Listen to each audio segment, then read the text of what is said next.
गए और केजरीवाल के सामने भाजपा के सारे नेता भीड़ हो गए। लेकिन अब जो चुनाव के जो नतीजे आ रहे हैं, हालांकि वो बिल्कुल बदले हुए हैं और कई सीटों पे आम आदमी पार्टी के बड़े नाम भी पीछे चल रहे हैं। भाजपा बहुत अच्छी फाइट दे रही है, लेकिन मेरे हिसाब से 1-2 घंटे हमको और वेट करना चाहिए। मुझे लगता है अब मान जाना चाहिए। 45 सीटें जो हैं वो बीजेपी उस पर आगे चल रही है, 25 सीटें सिर्फ आम आदमी पार्टी जो है उसकी झोली में दिखाई दे रही है। केजरीवाल जी की केजरीवाल खुद पीछे चल रहे हैं, जितने भी वोटों से चल रहे हो 200-250 पीछे चल रहे हैं। एक तो मान लेना चाहिए कि थोड़ा आम आदमी पार्टी के प्रति जो है लोगों का रुझान जो है नहीं रहा। राहुल जी एक चीज और बताऊं, पिछले चुनाव में 21,000 की लीड के साथ केजरीवाल जी सत्ता में काबिज हुए थे। बिल्कुल बिल्कुल 50% से ज्यादा हमेशा वोट मिले। 295 सीट से लैग कर रहे हैं, तो आशावादी होना, सकारात्मक होना अच्छी बात है। सबसे बड़ी बात मुझे लगता है आम आदमी पार्टी को अपने नेतृत्व को बदलने की आवश्यकता है, अपने अस्तित्व को बचाने की। राहुल जी सबसे बड़ी बात सिंगल लाइनर में जो अरविंद केजरीवाल जी एक एक करके आप कृपया बोल रहे हैं, उसके बाद मैं जो है जी मेरा कहना यह है कि जो अरविंद केजरीवाल जी करप्शन के चार्जेस में एक लंबे समय तक जेल में रहते हैं और तब जब परफॉर्मेंस की बात आती है गवर्नमेंट की, तब ये प्ली लेने का प्रयास करते हैं। देखो जी हम तो मुख्यमंत्री अंदर है तो वो काम नहीं हो पा रहा, और जेल से कंडीशनल बेल पे बाहर आने के बाद जो उन्होंने फैसला लिया, तो क्या वो पहला फैसला नहीं ले सकते थे? पहली बात। और फिर प्ली क्या ली कि देखो हम कुर्सी तब अडॉप्ट करेंगे जब हमें जो है दिल्ली की जनता ये जनादेश देगी कि नहीं हम ईमानदार हैं। तो मेरा ये मानना है कि कहीं ना कहीं उस बेसिक प्रिंसिपल पे अटैक है जनता के द्वारा कि आप ईमानदार नहीं है, आप अंडर इंटरोगेशन है। आपको जनता ने देखिए, मैं यही कॉन्ट्रडिक्शन बदला वोट से और मैं यही कॉन्ट्रडिक्शन हार गए। मैं शेखर जी से भी इसका जवाब चाहूंगा, लेकिन ये कॉन्ट्रडिक्शन साफ दिखाई देता है कि जहां आप ये आज मान रहे हैं कि अरविंद केजरीवाल की आम आदमी पार्टी को रिजेक्ट इसलिए किया जा रहा है कि करप्शन के चार्जेस थे, तो फिर झारखंड में क्या हुआ? वहां पर क्या करप्शन के जेएमएम पे चार्जेस नहीं थे? उनके मुख्यमंत्री क्या जेल नहीं गए थे? हेमंत सोरेन ने कभी ये नहीं कहा कि मैं ईमानदार हूं, क्या नाम मेरी ईमानदारी है। हेमंत सोरेन ने क्या नाम इक्वेशन एस्टैब्लिश की और करप्शन के उस इशू पे उन्होंने कम बोले हैं जो है। पर चार्जेस थे ना, सेम चार्जेस थे, उसी तरह के चार्जेस वहां पड़े। अरविंद केजरीवाल का सर वो बढ़ गया है वोट का अंतर, और 500 वोट से वो पीछे हो गया। हालांकि बहुत नेग्लिजिबल है 500 वोट, लेकिन जिस तरह की फाइट देखने को मिल रही है उसमें मुझे लग रहा है नई दिल्ली सीट का फैसला है 500 और 1000 के अंतर से ही होने वाला है, और बहुत क्लोज फाइट रहेगा वहां। कुछ भी हो सकता है वहां पे। जी शेखर जी आप कुछ बोल रहे थे, मैंने बीच में आपको इंटरप्ट किया था। देखिए मेरा ये कहना है कि जो बात कही जा रही थी कि केजरीवाल जी का मार्जिन कम हुआ है तो उनको नेतृत्व छोड़ देना चाहिए, तो यही बात तो लोकसभा इलेक्शन में प्रधानमंत्री मोदी जी पर भी लागू होती है। मुख्तार अब्बास नकवी कुछ कह रहे हैं, एक बार उनको सुन लेते हैं फिर आपके पास लौटते हैं। कि तो उनके साथ वोटों में कंजूसी क्यों, और ये एक बड़ा परिवर्तन है, और इस परिवर्तन को मैं मानता हूं कि ये देश के लिए भी सकारात्मक है, दिल्ली के लिए भी सकारात्मक है। जो कह रहे कि मुस्लिम वोट खुल के सामने आया बीजेपी के साथ, बिल्कुल समाज का सभी तबका इस बात का अच्छी तरह से एहसास कर रहा है कि बीजेपी हो या नरेंद्र मोदी जी हो, उन्होंने किसी के साथ भी विकास सशक्तिकरण में, एम्पावरमेंट में कोई किसी तरह का भेदभाव नहीं किया, डिस्क्रिमिनेशन नहीं किया है।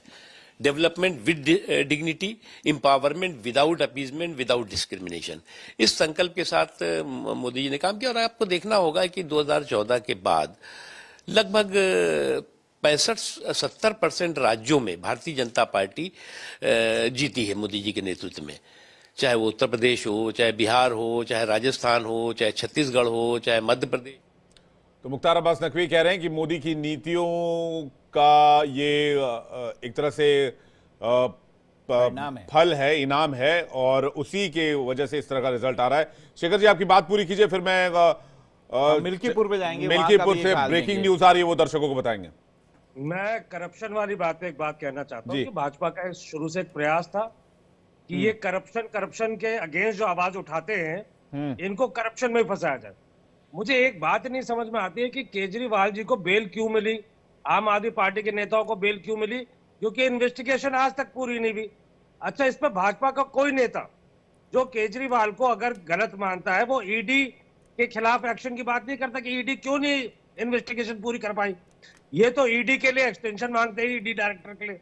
निर्मला सीतारमण को ईडी रिपोर्ट करती है, ये उनको कुछ नहीं टोकते। तो मसला ये है कि केजरीवाल जी ने जरूर ये बात कही कि जनता के बीच में जो परसेप्शन बन रहा है जी हम उस परसेप्शन को देखना चाहते हैं कि जनता ईमानदार मानेगी तो हम बिल्कुल दोबारा सत्ता लेकिन आज वाली शायरी आप पर बड़ी फिट बैठेगी कि भाई मुझे तो अपनों ने लूटा, गैरों में कहां दम था, मेरी कश्ती वहां डूबी जहां पानी कम था। कांग्रेस 7% वोट शेयर ले गई। अगर आप दोनों के वोट शेयर को जोड़ दे तो 50% plus Shekhar ji vote share आप लोगों का होता, और मुझे लगता है दिल्ली की तस्वीर कुछ और होती अगर जिस तरह से आप लोगों ने लोकसभा इलेक्शंस लड़ा था। इस चुनाव में जिस तरीके से ये ईडी, पुलिस प्रशासन सबके खिलाफ लड़ा जा रहा है, इसमें भाजपा की जीत नहीं हो रही है। नहीं, आपको तो अपनों ने लूटा ना, मैं तो वही कह रहा हूं। आपने कांग्रेस के साथ अलायंस किया होता तो फिर तस्वीर कुछ और होती। देखिए, कांग्रेस का इसमें एकमात्र लक्ष्य था इस चुनाव में। कांग्रेस कहीं से कहीं तक दिल्ली नहीं जीतना चाह रही थी, इनको पता था ये हार रहे। इनका लक्ष्य था कि केजरीवाल मॉडल गिरे, और वो तब गिरेगा जब वो भाजपा को सपोर्ट करेंगे। तो बहुत सारे इनके कैंडिडेट्स, फरहाद सूरी हो, संदीप दीक्षित हो, शेखर जी से मेरा एक सवाल है। ठीक है, सबसे ये ज्यादा तो सिर्फ कांग्रेस को बीजेपी ने आज आप अरेस्ट किया है। अगर कालका जी सीट कांग्रेस देखिए, बोले कि हम जो है उनका साथ देंगे तो बड़ी अजीब बात है। शेखर जी से मेरा ईडी को लेकर एक सवाल है, अगर आप अलाउ करें तो। बोलिए सर। उठ जा रहा है वो। शेखर जी, आप मुझे सुन पा रहे हैं? जी, देखिए, मैं जहां तक ईडी की फंक्शनिंग का मतलब मैं प्रश्न है तो मैं आपको करेक्ट कर दूं, ईडी अपनी तौर से कभी किसी के ऊपर कार्रवाई नहीं करती है। उसके लिए बेसिकली पहले कंप्लेंट होनी चाहिए, नंबर 1। नंबर 2, आपके पास जो पंजाब में सरकार है, हर स्टेट में एक करप्शन के लिए एंटी करप्शन जो है ब्रांच होती है। अगर आपको लगता है कि भाजपा और उसके अलाइड पार्टनर्स के जो लीडर्स हैं उनके खिलाफ कॉग्निजेबल एविडेंसेस हैं, तो क्यों नहीं आज तक आपने एक भी कंप्लेंट की? जो है चाहे पंजाब में कराइए, वेस्ट बंगाल में कराइए, तमिलनाडु में कराइए, केरला में कराइए, कर्नाटक में कराइए, तेलंगाना में कराइए। इस तरह सिर्फ बोल जल्दी से कुशागर कुछ कहना चाह रहे हैं। शेखर जी एक सेकंड में आ रहा हूं। कुशागर कुछ कहना चाह रहे हैं। कुशागर बोलिए जल्दी से। रिस्पॉन्ड करना चाहूंगा। केजरीवाल के घमंड ने, केजरीवाल के अहंकार ने और आम आदमी पार्टी की पुअर पॉलिटिकल नॉलेज ने बीजेपी को ना आज इस लीड पर पहुंचाया है। शेखर जी, हम अगर मानते हैं कि कांग्रेस ने पहुंचाया, खैर आप कुछ और बोलते हैं। मैं अभी भी ये बोलूंगा कि देखिए, हर पार्टी को हक होता है, जो भी हम चुनाव लड़ते हैं हम सरकार बनाने के लिए लड़ते हैं और पूरी ताकत से लड़ते हैं। हम अपने 15 साल का कार्यकाल लेके दिल्ली वालों के पास गए।